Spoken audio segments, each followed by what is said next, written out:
Alright, I want to go over this fight, and some people say that Alex Pereira won. He did win the first fight versus Artem, not the second, and I believe,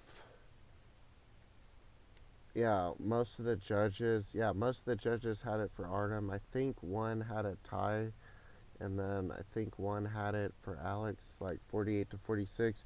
But I mostly want to highlight a flaw though of Alex because he did something similar like a few times in the Cleo Roundtree fight where he would do like kicks from like too close, especially these spinning kicks that are just from like point blank range, and it's like I'm a little sick by the way, and it's like yeah maybe he's good at doing it point blank range, which is kind of amazing, but then he gets countered, obviously. So that's the risk you take when doing a spinning attack from that close up, especially a spinning kick. If it was like a spinning elbow or a spinning back fist, maybe, but like a spinning kick that has too much range on it, you're just gonna get countered.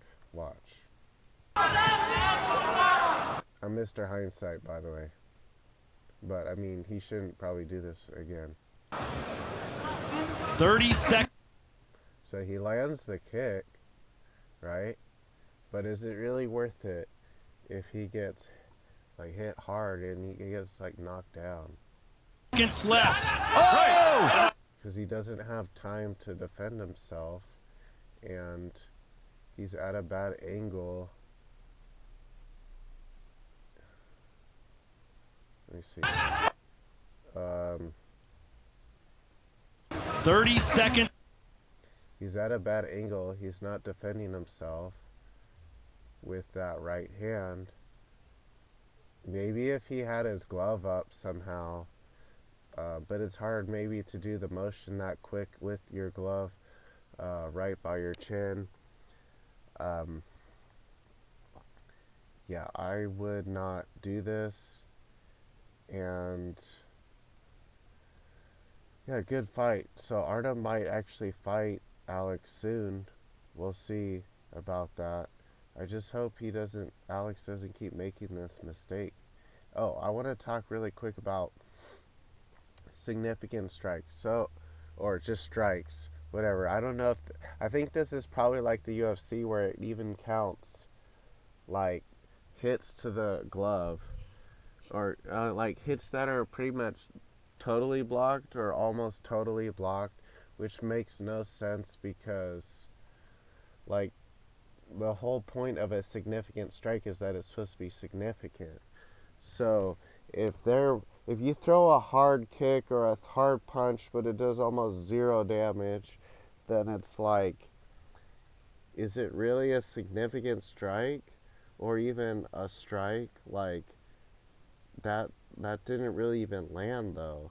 That's like that almost was like a miss. So I mean, I would say it's like equivalent to like a pitter patter punch, where it's like, you know, those weak punches from the clinch that people hit someone on. Like, it could be a powerful hit from the clinch if you use your core and really wind up with it, but usually you see a bunch of those weak punches in the UFC just to like do some kind of damage or distract them or whatever. So, as I comment here, a significant strike is a distance strike or a power strike in the clinch or on the ground as determined by official scores. So really it should just say a power strike because you can get a power strike with distance. Like you can also have a power strike with little distance, like maybe an uppercut or something. But you don't have to have a lot, like they don't need to distinguish, I don't think, between distance and power. Like just say power. um, but I think the point of saying distance is like, yes, it kind of shows how flawed the whole system is. It's like